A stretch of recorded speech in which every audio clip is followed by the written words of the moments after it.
Welcome back to CBS Mornings. It has been an extraordinary week in American history, punctuated by the first ever arrest of a former U.S. president. The unprecedented decision to indict Donald Trump has further fragmented an already divided nation. While Trump maintains his innocence and has not been found guilty, we turn to the past as a point of reference, specifically to examine the parallels to Richard Nixon's resignation from office following the Watergate scandal. Take a look at how the past intersects with the present. We are coming on the air with historic news. For the first time ever, a former president of the United States has been indicted. The gravity of the moment splashed on front pages across every city in this country. People should be held accountable, whether they're rich and powerful, whether they're presidents or former presidents. This is legal voodoo. They're trying to destroy Donald Trump because they fear him at the ballot box. This will only further serve to divide our country. The 45th president pleaded not guilty to 34 felony counts of falsifying business records. We cannot and will not normalize serious criminal conduct. The only crime that I have committed is to fearlessly defend our nation from those who seek to destroy it. This is not just about Donald Trump. It's a story about the American presidency being tested in a way we haven't really seen since Richard Nixon. Since President Nixon released the new tape, the smoking pistol of the Watergate evidence that tied it directly to him, events have been rushing toward one seemingly inevitable conclusion: removal from office. Nixon has chosen to take that final step himself. I shall resign the presidency. Vice President Ford will be sworn in as president. I, Gerald R. Ford. By taking this action, I hope that I will have hastened the start of that process of healing which is so desperately needed in America. President Gerald Ford making a surprise announcement of full, final pardon for former President Nixon. During this long period of delay and potential litigation, ugly passions would again be aroused, and our people would again be polarized in their opinions.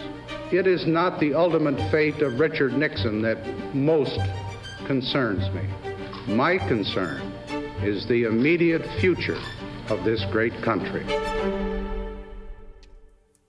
Joining us now to see what lessons we might learn are CBS News chief political analyst John Dickerson and presidential historian Douglas Brinkley. Good morning to you both. Good morning. So, Doug, let me begin with you. What parallels do you see between the state of the country at this time and Nixon's resignation back in 1973? Well, when Watergate was closing in on Richard Nixon, our country had been in a lot of turmoil, mainly the Vietnam War. I mean, we had 58,000 dead Americans, untold wounded, people with post-traumatic stress syndrome. And we also had all the violence of the assassinations of Martin Luther King and Malcolm X and Medgar Evers and JFK and RFK. So there was a kind of feeling of blood in the streets that you don't get right now. But when he finally had to resign Nixon and Watergate closed in, there was, like now, a feeling is, can democracy withhold this? Are we about to topple? How is our constitutional system going to work when we're dealing with the president who so egregiously abused the law? But sure enough, the legal system kicked in, and Spiro Agnew was the vice president charged of bribery, gone. While we do talk a lot about Nixon's famous pardon from Gerald Ford, we maybe don't talk enough about the jail sentences that Attorney General John Mitchell had, and White House aides John Ehrlichman and H.R. Haldeman had, Chuck Colson and the gang. So the point of history is to remind us that our own times aren't uniquely oppressive. But John, ultimately, when the president did resign a year later, the fact was that it was the revelation of the smoking gun and the release of those tapes in the White House. Former President Trump is facing numerous legal challenges, not just in New York, but in Georgia and also in the January 6th investigation. It's a little different than the one issue that caused Nixon's resignation. Yes and no. I mean, smoking guns ain't what they used to be. So the smoking gun tape, Nixon is heard obstructing justice. Well, in the case of the Manhattan District Attorney, there's not exactly that. There are audio tapes of Donald Trump talking about the best way to pay off, I believe it was Stormy Daniels. But the real smoking gun in the cluster of legal issues that former President Trump faces is his call to Brad Raffensperger, Secretary of State in Georgia, basically asking for 11,000 more votes.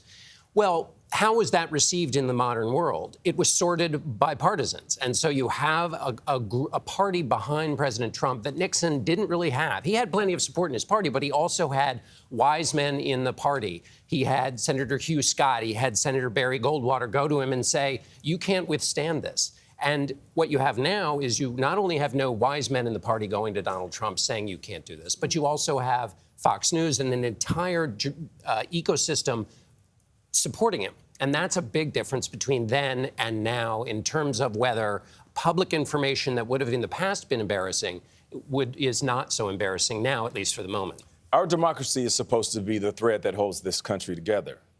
And some will say it's unraveling day by day. Depending on who you ask, it's compromised for different reasons. Who bears the responsibility of acting as the steward of our democracy? It's a great question. In the end, it's the American voter. I mean, we're responsible for putting bad politicians into positions of power.